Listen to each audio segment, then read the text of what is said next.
More than 30% of Americans have not made their full housing payments for July, including 19% who made no housing payments at all. Benefits are set to expire at the end of the month. We could expect to see a number of defaults to increase. Coupled with the end of eviction moratoriums, many households are really on edge. Even the banks know that this is not normal. Many of the heavy hitters like JP Morgan, Citigroup, and Wells Fargo have been bracing for an avalanche of default loans because of coronavirus. Here to weigh in on what banks, renters, and homeowners can expect, not to mention everyone, is Professor of Economics Richard Wolff. Welcome back to the show, sir. Always great to see you. Good to see you, sir. Thank you very much. When you look at numbers like this, I mean, what can we equate this to and what can we expect going forward?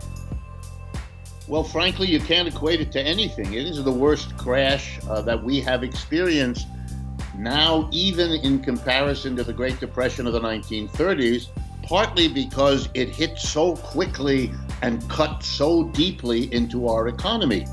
We already knew that our economic system had meant that half our people could not handle $1,000 unexpected sudden expense. They simply couldn't do it. They didn't have enough money in the bank. They couldn't manage. Now you've given them a much bigger problem, months for many of them, of rent not paid, of mortgage payments not made. During that time, the landlords couldn't collect, which means in turn the landlords couldn't pay off their debts to the banks since they had borrowed in many cases.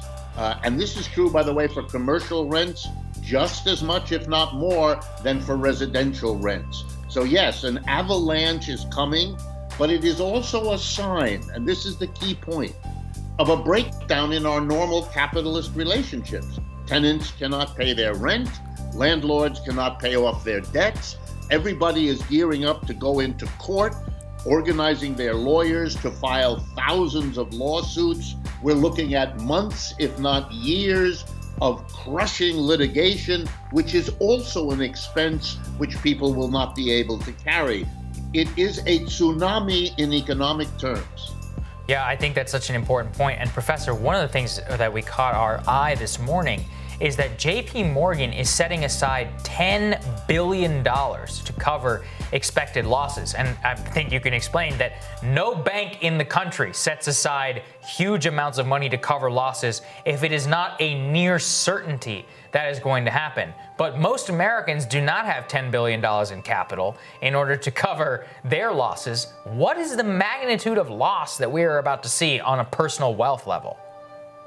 I think on a personal wealth level, we're going to see a surge in homelessness, people who cannot in any way, shape, or form manage this situation.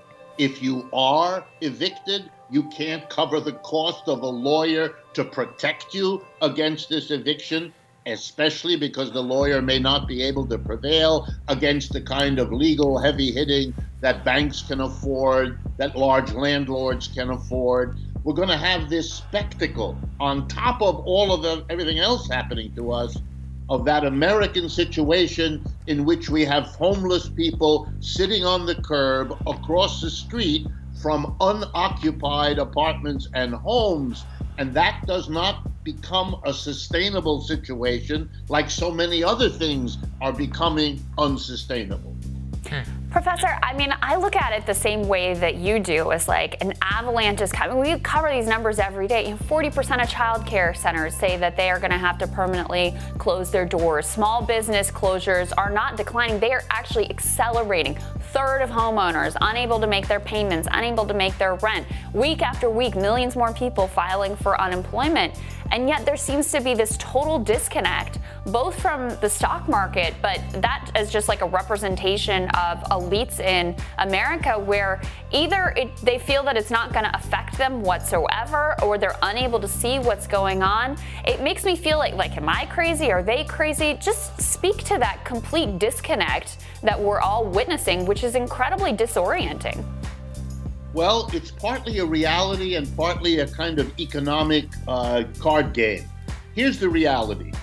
Inequality in the United States, which was very severe before all of this hit in March, and was itself a contributor to the crash, has now become even worse. You all know the numbers, that we have 50 million people filing for unemployment, And Jeffrey Bezos, just to pick one, has an increase of $20 billion in his already stupendous wealth. These are realities that are unsustainable emotionally, politically, ideologically.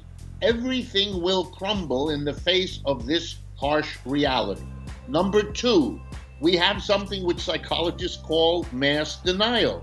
The people at the top seem to imagine, wrongly, historically proven over and over again, that somehow the mass of people can be plunged into really abject suffering and it will not somehow come back to bother them. They are in for a rude shock. Finally, the stock market. The stock market is no mystery at all. The Federal Reserve has pumped trillions of new money, dollars worth of new money into our economy. That new money is not going to hire people or to produce more goods or to expand enterprises because we have a crashed economy. The folks out there can't buy what we would produce now normally, let alone if we increase. So where does the money go? Answer, into the stock market. The people who get it, the banks, the large corporations, the wealthy, take the new money, buy shares of stock, bid them up, and so you get this disconnect, as you rightly put it, that is, as I want to stress, historic evidence proves over and over again, this cannot persist, especially in a country like ours that for the previous century prided itself on creating a large middle class. Mm-hmm. And Professor, let's lay this out for the audience. What do the tipping points look like? Because I feel like, we're always like, oh, it's about to come, it's about to come. When are we going to know that things are on a slide downward? Or are we already there? We just can't see it. We're already on the slide downward. We don't want to face it, but it's all around us. That's why we're talking about a tsunami of evictions coming on top of the catastrophe we're already going through. And while I don't believe we can get away with blaming Mr. Trump, he certainly carries a good portion of the blame, but this is a systemic problem that has been building a long time. That's why people don't have the savings to get through this situation. That's why they're laboring under unprecedented debt. So it'll be lots of little things, each one adding up, but at some point, and I can't predict it any better than anyone else, it will be one too many, and then we'll see it in a way that no one will be able to deny. And when you say these conditions cannot persist, looking throughout history, what does that mean? Well, to give you an example, from our own history, the 1930s, after 4 years, which wasn't that long, 29 to 33, everything shifted. A center-of-the-road Democrat, Franklin Roosevelt, came into office, and suddenly, to the surprise of everyone, we had a tsunami of demands from below. We had a labor union movement, the likes of which we had never seen. The CIO in the 1930s, in the middle of a depression, organized millions of people into unions. These were people who had never been in a union before, whose parents had never been in a union. They simply joined unions because they were desperate, they were upset, they couldn't imagine getting through this situation unless they were unified in some way in an organization. We had tens of thousands of Americans join socialist parties, communist parties. We had things happen that put together the so-called New Deal coalition. And they went to the government and they said, you better do something to help the mass of people through this unprecedented catastrophe. And Franklin Roosevelt, the president at the time, literally the opposite of a Mr. Trump, he heard them.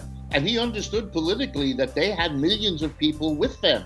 And so suddenly, look what happened. We created Social Security in America. We gave every person over 65 years of age a check every month for the rest of their lives. We created unemployment compensation at the federal level. We had never had that either. We created the first minimum wage in America, so no employer could pay a person so little that they couldn't live. And finally, we hired the government, the federal government hired 15 million Americans, giving them a job, giving them an income, allowing them to pay their mortgage and their rent. These were unheard of things then, and they were revolutionary in their way. And I suspect we are going to see pretty soon something similar. It'll have its own historic moment and its special forms. But basically, we're going to see something like that. And when you see that happen, watch out. We're going to have big changes in this country, just like the ones in the 1930s changed our history after that. So, Professor, that's sort of the hopeful scenario. I think most people would see that as a hopeful direction, that you're going to have more worker power, you're going to have a new, renewed safety net, that people are going to come together to forge a better future for the country and rethink the basic economic bargain that we have today. But there's another uglier potential path that is what scares me here as well.